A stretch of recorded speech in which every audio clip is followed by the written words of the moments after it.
Podcast Vida em Movimento. Hoje temos uma convidada bastante especial que eu tenho certeza que vocês vão adorar. É a Su Novaes. E olha, o currículo é invejável, hein? Estrategista de imagem e estilo, gente. Com 13 anos de experiência, mais de 13 anos de experiência na área de moda, comportamento, autoestima feminina. Como é importante isso, Su? Seja bem-vinda ao podcast Vida em Movimento. É um prazer estar aqui, podendo falar com a sua audiência, com essas mulheres maravilhosas e que eu possa ser um canal de inspiração, que eu possa entregar a mensagem para quem precisa ouvir e continuar nesse movimento, né, de empoderar mulheres que é tão importante hoje em dia. Não, eu acho que esse trabalho que você faz, justamente com a questão da imagem, é muito importante, né? Porque a imagem é o seu primeiro cartão de visitas, né? Mas a Su, ela construiu essa carreira justamente com o propósito de ajudar mulheres a se reconectarem com a sua essência, por meio da imagem pessoal. Também acho que ter mais autoestima, né, Su?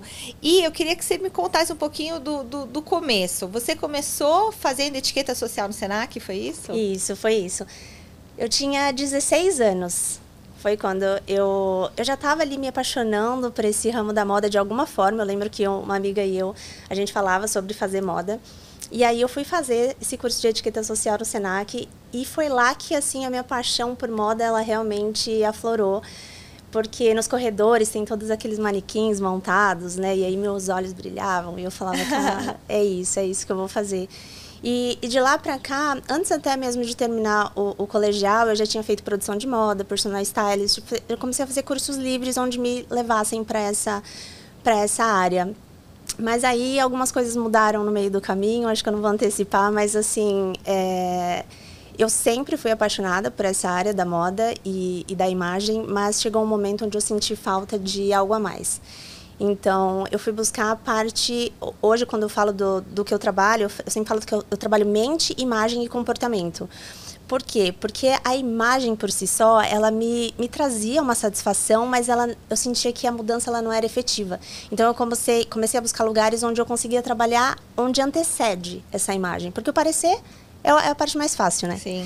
Mas como segurar, como sustentar e não fazer com que aquela imagem seja um personagem, ou seja, algo criado. Porque uma coisa é você vestir um manequim, que seria a pessoa, mas depois a pessoa tem que ter aquilo dentro dela para poder expor, né? Exato, ela tem que dar vida, né? A mesma roupa que eu colocar em mim e em você vão ter significados diferentes. Porque essa roupa depende desse ser, desse indivíduo envolvido, né? Para onde ele está indo, o que ele quer, quais são os desejos.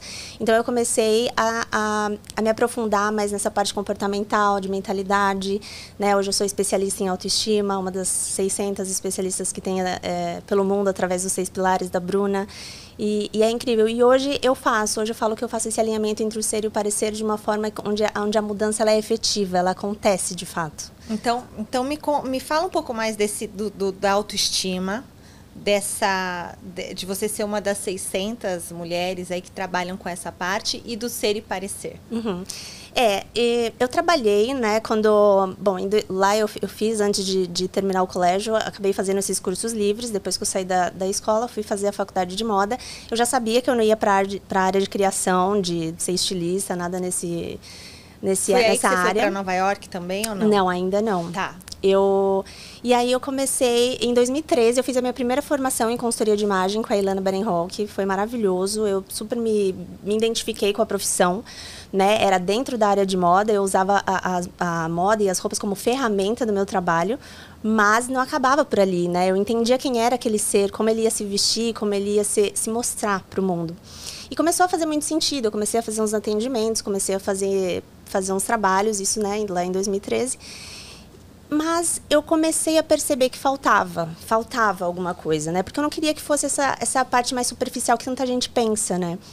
Eu não queria que fosse isso, eu queria que a pessoa realmente ela conseguisse se sentir linda, maravilhosa, até sem a roupa, né? É por ela, por quem ela é, pelo que ela carrega. Ela ser apaixonada por si mesma. Por si mesma, isso é o princípio de tudo, né? Todos nós temos a necessidade de ser amado e que comece por nós mesmas, né? E em 2016 foi quando eu fui para os Estados Unidos. E em 2019 eu encontrei a Alice, ela tinha a escola Brazilian. E aí eu fiz a consultoria de imagem lá. E foi muito bom, porque ela trouxe essa junção, essa abertura de olhar, né? Porque quando a gente fica assim... o Brasil, ela tem uma forma diferente de entender a beleza, né? Aqui a gente se cuida muito, tem uma vaidade realmente mais elevada do que lá fora. Mas lá a gente consegue entender a polarização das coisas, porque além do brasileiro, sabe? Da mulher em si, independente de onde ela viva, né? Mas é pela essência mesmo de quem ela é e do que ela carrega. E aí eu começou a me cutucar essa falta do autoconhecimento, sabe? De bater mais nessa tecla. E dentro dos cursos acaba sendo um pouquinho mais engessado. E eu, rebelde como sou desde sempre, né? Ovelha negra da família, eu quis trazer esse movimento e entender como eu poderia fazer isso de uma forma diferente. Sempre fui apaixonada pela parte de psicologia, parte de neurociências, do funcionamento, né? Do nosso ser humano. E comecei a estudar, então, nessas outras áreas. Aí você foi buscar essa pós-graduação em neurociência, desenvolvimento humano e comunicação. Exatamente. Uau! Eu já era apaixonada, assim, eu sou uma apaixonada pelo professor Pedro Calabrese. Então, assim, eu já fiz muitas coisas, né? Ele fala muito bem sobre essa parte de neurociências e autoconhecimento. E eu comecei a ver como é importante isso, né? Porque às vezes a gente não sabe como a gente funciona, a gente não sabe por que a gente faz o que a gente faz, né? Então, eu falo com mulheres hoje sobre autoestima, sobre sabotadores, sobre ansiedade. E isso tudo são mecanismos que muitas vezes são fisiológicos, não é o que você é como você está. E entender a origem, entender o porquê isso se manifesta, entender como isso acontece, acaba tirando um peso de entender que isso não é seu. Isso aconteceu por um motivo, tem um ponto de partida, né? Então, isso acaba tirando um pouco o peso da mulher de falar assim, nossa, mas por que eu sou assim? Né? Ela começa a entender e vê uma pontinha de esperança de, poxa, dá para mudar. Então, fez muito sentido quando eu comecei a implementar isso no meu trabalho. Então, antes do vestir, eu falo, olha, a gente vai chegar no vestir, é a parte mais gostosinha, mas antes a gente vai ter que cutucar umas feridas, a gente vai ter que entender por que você é do jeito que você é. E por que você quer aparecer dessa maneira que você quer aparecer. Porque isso acontece também. Tem muita mulher que chega e fala, eu quero ser poderosa, eu quero me sentir assim. Mas calma, mas você vai aguentar? Faz parte da sua personalidade? Você vai segurar o carão quando alguém estiver te olhando? Porque às vezes a gente quer aquilo que a gente não entende muito bem, né? Eu olho que todas as mulheres são maravilhosas e são poderosas. Eu quero ser assim também. Mas por que eu quero ser? Será que isso faz parte de quem eu sou? Então, entender previamente quem é esse ser faz muito sentido quando a gente chega nessa parte do parecer, né? Aí não é um personagem, é simplesmente quem você é. E quando falam muito sobre estilo, por exemplo, né, toda mulher quer ser estilosa, quer ter estilo, e a gente fala, o estilo nada mais é que a representação de quem você é, da sua personalidade. Então é preciso entender quem é esse ser, né, pra gente chegar ali na parte do parecer e fazer com que tenha coerência. As pessoas vão olhar e vão saber que não é montado, é simplesmente quem você é, faz sentido, é o conjunto. E isso, como que é o seu trabalho, então? Aí a pessoa fala assim, bom, eu quero chamar a Su pra fazer esse trabalho comigo. Aí a pessoa vai até você vai até a pessoa, porque você precisa também conhecer o que a pessoa veste, o que a pessoa é dentro da intimidade dela, porque tem os sabotadores que você falou. Então, como é que é esse processo todo? Sim, isso é muito importante, porque não é a minha visão imposta na vida de outra pessoa, né? É eu, com a minha expertise, entender e conseguir olhar através do olhar daquela cliente e fazer com que faça sentido, porque não adianta eu impor, né? Ela tem que entender, tem que fazer sentido para ela. Então, quando eu falo, olha, você está percebendo que essa roupa faz isso com você? Ela tem que olhar e efetivamente falar assim, não, realmente eu tô vendo. É a mesma coisa das cores, né? O pessoal adora aquelas coisas de cores, de passar tecido. Ficou na moda aquilo de, como chama? Paleta de cores? Tem a cartela de cores. Coloração. Primavera, não sei o quê. Exato, exato. Eu, inclusive, não trabalho dessa maneira. Né? Eu fiz essa... Não, é algo muito mais profundo, né? O que você faz. Ali é uma questão de trabalhar a coloração mesmo, ver o que cai bem ou não cai. Então, o que acontece? Eu entendo, tem todo o estudo, né? Respeito também quem trabalha, isso faz parte da consultoria de imagem. Eu, quando me formei, fiz análise sazonal expandida. Quando eu fui para fora, a gente fez a sazonal, que aí não dilui tanto, não são as 12 cartelas, a gente só fala das 4 estações, primavera, verão, outono e inverno. Mas o que acontece? Eu encontrei a Cláudia na minha vida, a Cláudia Piantini, ela é maravilhosa, uma estudiosa das cores, assim, e aí eu trabalho através É um pouco mais particular, assim. A gente trabalha através do fototipo cutâneo, então a gente extrai as cores através da sua pele, da sua coloração, e tem toda uma parte comportamental, né? A gente não coloca cliente numas cartelinhas de cores. Eu falo mais sobre a conscientização das cores. Então, eu te dou a liberdade de usar as cores como você até de praticar o erro consciente, vamos dizer assim. Então, você sabe que você não está na sua melhor cor, você não está usando a sua melhor cor, né? Que vai mais te favorecer, que é a sua cor que te favorece naturalmente, mas você sabe que é uma cor que você ama, que você não precisa exatamente tirar do seu armário, mas que você pode compor de uma forma inteligente e não deixar de usar a cor que você ama, porque ela não está presente na sua cartela. Então, eu não gosto de limitações, eu gosto da liberdade, né? Eu sempre falo da liberdade do ser, e isso inclui não limitar você em 20, 30 porções de cores, né? Até porque as cores são ilimitadas. Você imagina que, né, pela técnica multifatorial, a gente faz as cores mesmo, a gente usa tinta para fazer uma cartela, né, para você, que a gente faz em moldura para você colocar, pendurar num quadrinho. É mais é mais simbólico, vamos dizer assim. E é muito especial, assim, porque são cores únicas. Aí você imagina que cada gota de branco que eu coloco numa cor, ela se torna uma cor nova. Como é que eu vou limitar você em 30, sabe? É igual tinta, quando você vai escolher para pintar a sua casa. Já viu tanto de cor que tem? Exato. Tem milhares de cores, né? E vai ser várias Não, cores. isso é um tabu, assim, né? Muitas colegas de profissão acho que vão querer me matar, mas é a forma como eu acredito e como vem dando certo, assim. Eu não faço. O seu trabalho é assim. Eu não faço. Eu tenho os tecidos, eu tenho as cartelas, eu explico sobre as cores, você vai entender sobre as cores, mas você não vai ficar limitada numa porção de cores, né? E faz muito sentido. Eu trabalho de forma muito personalizada, então, assim, eu não entrego nada pronto. Eu faço sempre primeiro uma sessão experimental, entendo qual é a necessidade daquele ser, daquela mulher, e eu monto, geralmente, um plano de trabalho através das necessidades dela. Então, eu não trabalho com nada montado, é tudo personalizado mesmo. Isso, você falou muito sobre construção da imagem pessoal e da autoestima. O que uma mulher, claro que é difícil, gente, temos tempo aqui de podcast, né? Mas assim, quais são as ferramentas que a mulher tem que ter para ela construir uma boa imagem pessoal e uma boa autoestima? Primeiro, não se tem uma autoestima se você não tiver uma autoimagem positiva. Tá. Né? Eu não posso desejar o bem para quem eu não conheço. Então, e eu falo que a imagem pessoal é a terceira etapa. Primeiro, a gente constrói uma autoimagem positiva, para a gente depois vir com uma autoestima saudável, para a gente então trabalhar na imagem pessoal. Porque é a terceira coisa, a imagem, né? É a terceira coisa, porque a imagem pessoal é mais pro outro. É uma consequência e acaba sendo mais pro outro. Mas se eu tenho uma apropriação da minha autoimagem, se eu consigo me olhar bonita, e se eu consigo desejar coisas boas para mim automaticamente, porque minha autoestima vai estar elevada, a imagem pessoal ela é só uma consequência, né? Eu não vou me vestir de forma de qualquer jeito, eu não vou ser desleixada, porque a minha autoimagem, a minha autoestima já está fortalecida. Então, é quase um passo a passo. Mas a imagem pessoal, ela é importante ser construída através de intencionalidade. Né? Quem eu quero ser? O que eu quero parecer? Por que eu quero que as pessoas me percebam dessa maneira? Então, é algo muito pessoal e é algo que tem que ser muito intencional mesmo, sabe? Eu tenho a intenção de fazer com que me percebam dessa maneira porque eu tenho esses motivos. Então, tem que ter previamente esse autoconhecimento, né? Ele é muito importante para ditar. Senão você vai ser só um fantoche, senão você vai ser... Porque imagina, a gente é cíclico, a gente é múltiplo. Eu não sou a mesma pessoa de 5 anos atrás, daqui 5 anos não serei a mesma pessoa. É verdade. Então, que bom a gente conseguir brincar. Eu falo sempre que é um brincar de se vestir, né? Tem gente que leva muito... Escreve na pedra. Ah, mas eu sou assim, mas eu sempre me vesti assim. Gente, mas tá tudo bem mudar, né? Ser diferente é legal, gente. Ser diferente é legal. E ter essa permissão de ser quem você quer ser, né? Ninguém é igual a ninguém. Tem um motivo por qual a gente tenha, né? Digital é única e nós somos únicos, ninguém consegue fazer. Eu tenho irmãos gêmeos, por exemplo, e eles são completamente diferentes um do outro. E que lindo que a gente é diferente. Mas você é gêmea, não? Eles são gêmeos. Eles são, Tá. Mas eu digo que são gêmeos, então a gente sempre vem daquela coisa do parecer, né?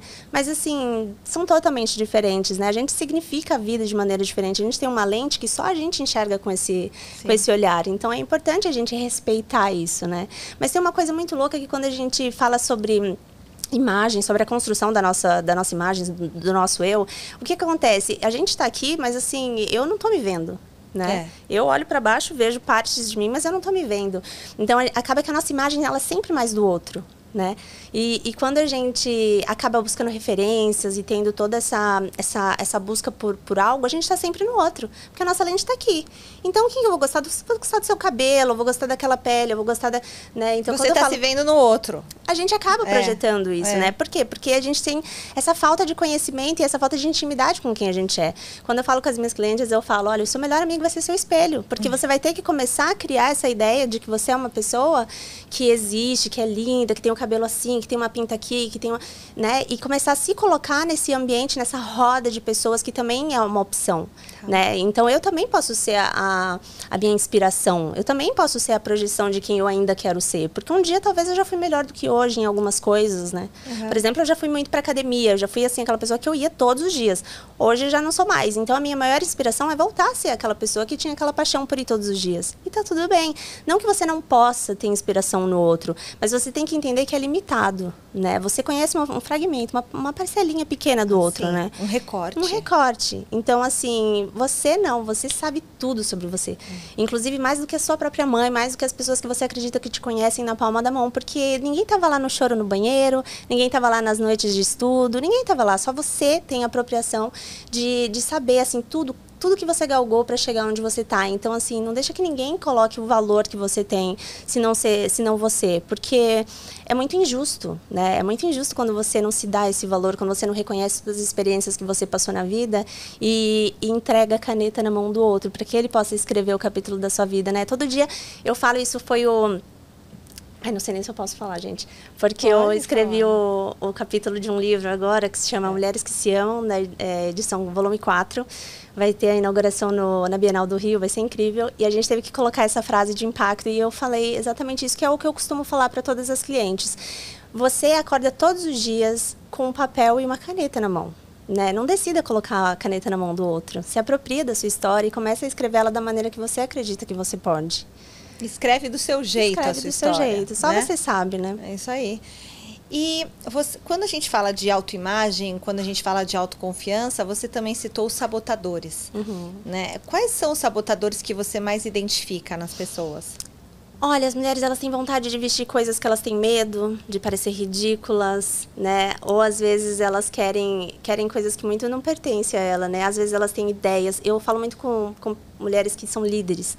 E às vezes elas chegam e falam, eu quero aprender a lidar com pessoas, eu quero aprender a falar com as pessoas, a conhecer melhor as pessoas. Eu falo, então conheça de si, conheça sobre si. Quanto mais você souber sobre si, mais você sabe sobre o outro. Por quê? Porque você entende que você também tem limitações, que você também tem, né, ali os medos. E a gente, por mais que a gente estude, eu estudo há pelo menos 20 anos aí sobre autoconhecimento, e eu já cheguei num nível onde eu fico muito orgulhosa dos resultados que eu tenho, mas eu sou um ser humano, né? Isso não vai impedir com que eu sinta medo, com que eu fique ansiosa numa gravação de podcast, mas eu consigo ter os diálogos internos, eu consigo entender por que eu estou me sentindo assim, como eu posso fazer para diminuir isso. É uma ansiedade normal, tem coisas que a gente não vai poder pular, mas existem sabotadores que você consegue amenizar, vamos dizer assim, né? Porque e aí quando eu falo com essas líderes e elas querem entender sobre pessoas, também chega aquelas pessoas que elas têm ideias, elas querem compartilhar dessas ideias, mas elas têm vergonha do que vão falar,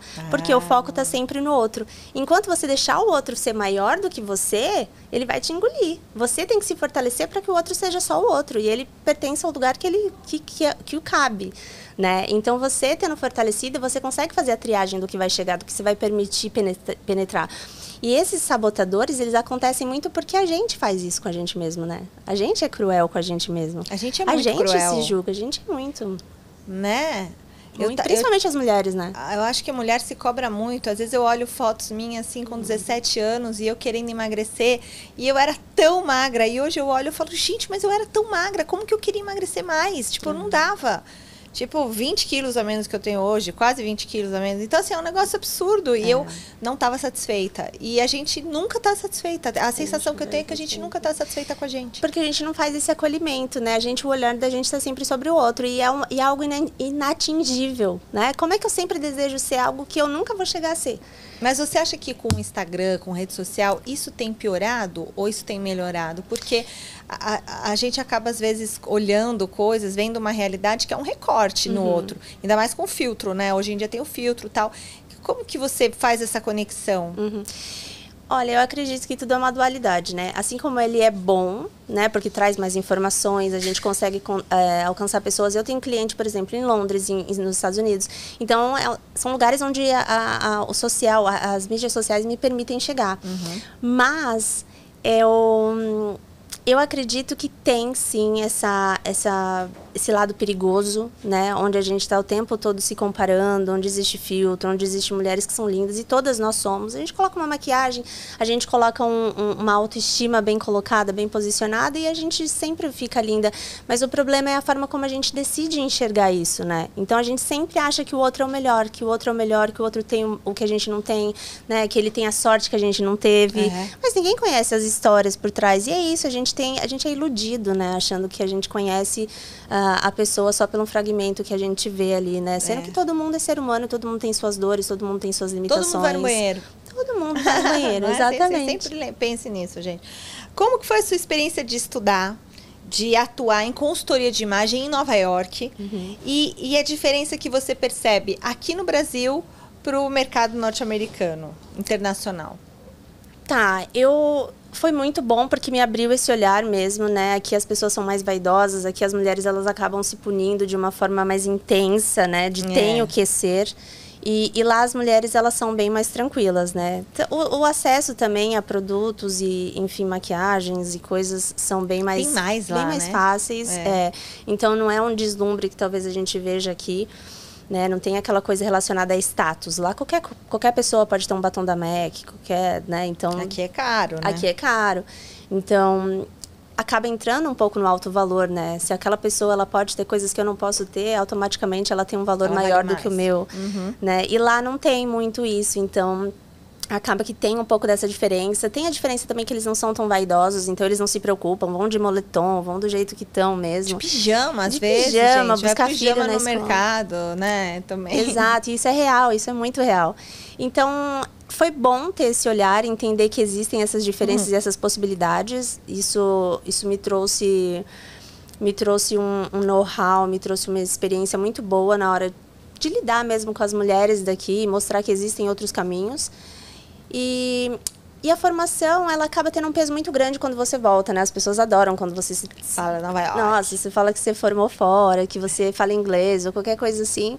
Porque também entra, né, nessa coisa de, nossa, o outro tem o que eu não tenho. E, na verdade, você pode tudo. Tudo que você tiver vontade de fazer, você pode. Tudo que você se predispor a fazer, você pode. Mas isso é um ponto importante. As pessoas não estão dispostas a pagar o preço que precisa, né? Eu vejo mesmo nos meus atendimentos, eu passo exercícios, eu gosto muito de exercício de escrita. E, às vezes, as pessoas, elas acham que isso é tão banal, né? E aí, chega na próxima sessão, não fez. Então, as pessoas não estão dispostas a pagar o preço que tem que ser pago, né? A fazer o que tem que ser feito, fazer o que tem que ser feito. Elas querem o resultado, elas querem o atalho, elas querem encurtar o caminho. E não vai acontecer. Não vai acontecer. Eu tive que me reconstruir várias vezes para hoje chegar onde eu tô, sabe? De estar feliz com a minha imagem, de saber que aquilo que eu não gosto eu ainda posso melhorar, mas eu não me puno, eu me acolho, né? Eu me dou amor independente, eu não preciso chegar lá para eu me amar. Como eu que me você amo se no dá caminho. Amor? Você tem aquele momento seu, como que você faz esse autocuidado? O que é importante para você, Su? Olha, eu sou uma pessoa que eu aprendi muito a gostar da minha solitude. Eu amo a minha companhia, eu sou a minha melhor amiga, eu converso comigo, eu faço minhas compensações. Então, eu acabei gostando tanto de estar comigo que chegou uma hora que foi difícil eu ir para o mundo e estar lidando com outras pessoas. Isso foi algo que eu tive que trabalhar. Mas eu faço essas compensações. Às vezes eu tenho que estar em lugares muito agitados e eu só queria estar em casa. Mas eu falo, se você precisa ir, sabe? Você vai derramar na vida de mulheres, vai ser bom, vai ter isso, vai ter aquilo. Então eu converso, eu sou a minha amiga e eu falo em voz alta. Falar em voz alta é muito importante, né? Para que a gente se ouça. Entendendo dessa importância que a gente tem. Então, eu sou a minha melhor amiga, eu escrevo sempre, eu libero tudo, eu não guardo nada pra mim, né? Então, eu acho uma forma de colocar pra fora aquilo que não me agrada, aquilo que tá bom também. Então, eu me parabenizo, né? Eu acabei o meu capítulo, eu falei assim, cara, que história linda que eu tenho. Claro que foi só um pedaço, né? Porque tem ali tem um tema específico, mas eu falei, nossa, que história linda que eu tenho, sabe? Que feliz, que orgulhosa, que orgulho que eu tenho de mim. Então, assim, é muito comum eu fazer isso. Eu me aproprio muito da minha imagem. Sempre quando eu passo na frente do espelho, me mando um beijo, sabe? Eu tiro foto. Então, assim, eu consigo ter essa relação de amor. Eu consigo me colocar em primeiro lugar sem me sentir culpada. Você gosta, tipo, de sair sozinha num restaurante, comer, tomar um café, assim? Olha, eu gosto, mas eu não sou muito de sair de casa. Meu paraíso é a minha casa. Fica em casa, Nossa, né? Nossa, gente, eu falo, cara, eu posso fazer absolutamente tudo na minha casa, por que eu vou sair daqui? Isso é bom. Então, isso é bom, mas é um pouco perigoso. Às vezes eu tenho que me forçar, principalmente nesse quesito profissional, que a gente precisa de networking, precisa estar ali envolvida com pessoas, às vezes eu tenho que me policiar. Mas eu amo, assim, estar na minha própria companhia, não tenho problema algum. Muito bom. Ô Su, deixa eu perguntar, tem alguma história que você pode compartilhar com a gente, sem citar nomes, mas assim, de transformação que esse trabalho de autoimagem, junto com neurociência, transformou a vida de alguma cliente sua? Teve. Tem uma muito especial que ela era... A falta de confiança dela era muito alta, ela passou por abuso, né, dentro de casa quando era pequena. Então, você imagina que a gente não tem o princípio, né, que é a segurança e o amor. E ela teve uma mudança muito linda, assim, ela se libertou, ela tem a própria empresa e hoje ela consegue fazer as reuniões e ela consegue se sentir bem e plena sendo quem ela é, né? Apesar de tudo que ela passou. Então, ela não deixou um recorte, um fragmento da vida dela, porque isso acontece muito. Tem muita gente que fica presa num fragmento da vida que aconteceu há 20 anos atrás e a pessoa traz isso para hoje, né? Tá bloqueada, não consegue seguir em frente por conta disso. E não que a gente tenha que invalidar o que ela passou, mas que a gente pode mostrar que isso pode ser ressignificado, isso pode, né, ser... Não é sobre o que acontece, é sobre como você decide deixar, permitir com que aquilo, né, tenha um resultado na sua vida. E ela teve assim, algo incrível. A gente mudou muito o guarda-roupa dela, a gente foi fazer a parte de closet e foi muito legal porque a gente não comprou nada, porque isso também é uma coisa que é meio mística, assim, né, no mundo. Mas eu vou ter que gastar dinheiro, vou ter que reformar todo o meu guarda-roupa. Não necessariamente, a gente usa pouquíssimo que a gente tem no guarda-roupa. Muitas vezes a gente tem um shopping dentro do nosso próprio guarda-roupa e a gente não sabe. E a gente fez várias combinações novas e ela falou, nossa, eu nunca experimentei, são peças minhas que eu tenho há muitos anos e eu nunca experimentei dessas maneiras, com essa composição. E ela começou a renovar o olhar dela para ela mesma, para a vida dela, né? Ressignificar, entender que ela não é mais aquela criança que sofreu. Hoje ela é uma mulher que ela pode decidir quem vai fazer sofrer, né? Porque às vezes a gente acaba permitindo com que as pessoas machuquem a gente se fragiliza, a gente se diminui, né? E depois permite de novo. E de novo, né? E de novo. E é inconsciente, né? Muitas vezes acontece de forma repetida, a gente busca, né, aquilo que fez mal pra gente de uma forma inconsciente. E ela teve uma mudança muito linda, assim. A gente fez reprogramações também, então a gente trabalhou toda nessa parte da mentalidade antes desse parecer, mas foi, assim, uma mudança muito linda que me deixou muito orgulhosa mesmo. Legal. E os primeiros passos que você recomenda, então, para as mulheres que querem fortalecer a sua autoestima por meio da imagem pessoal? Tem algum primeiro passo que a pessoa tem que fazer? Tem. Eu posso dar 2. Tá. Eu vou dar um interno e um externo, para ficar fácil. O interno é se apropriar da sua história. Então, começa escrevendo a história da sua vida, entendendo, se apropriando do que você viveu, entendendo que você muitas vezes foi vítima, né? Vítima de vítimas também, que a gente fala muito do que os pais deixam na gente, mas eles também foram vítimas, né? Eles entregaram o que eles puderam. Então, começa se apropriando da sua história, entendendo a sua história, né? Escrevendo no papel mesmo, assim, e depois lê e fala, nossa, cara... Poxa, nem acredito que eu vivi tudo isso, né? E começa a tirar as coisas boas, porque todo mundo tem as coisas boas. Então, se conecte com a sua história, porque ela vai dar as respostas que você precisa.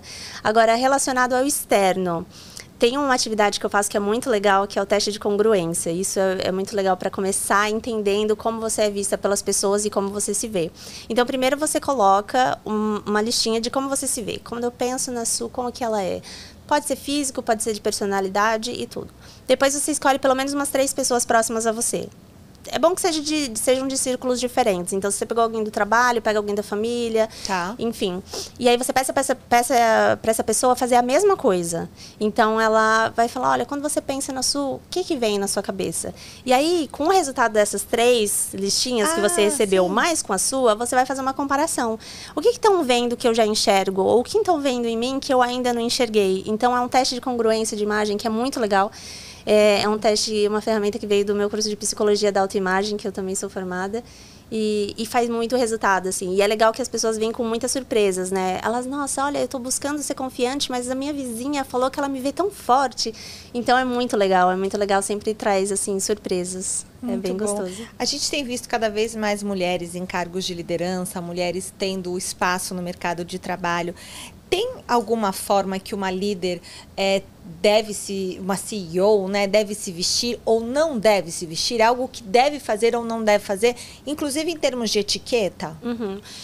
Eu sempre evito o deve ou não deve, né? Mas vai depender do que você quer transmitir.